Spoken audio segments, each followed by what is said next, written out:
अगर कोई आपसे पूछे बाइबल में कोई ऐसी आयत बताएं जो टेलीफोन आयत है, तो आपने उनको कौन सा रेफरेंस देना है?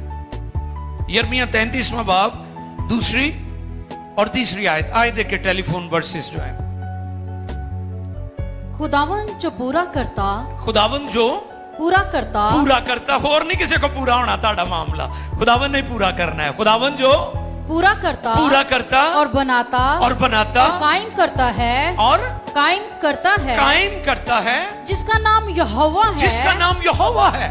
यूं फरमाता है, यूं फरमाता है कि मुझे पुकार, अब क्या कहता है? कि मुझे कॉल पुकार, अपॉन मी, मुझे कॉल कर। तो ये कौन सी आयत है?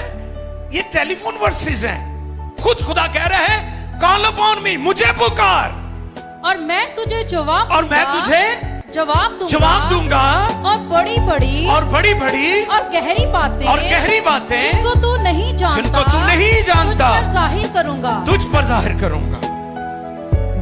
कौन सी आयत है ये?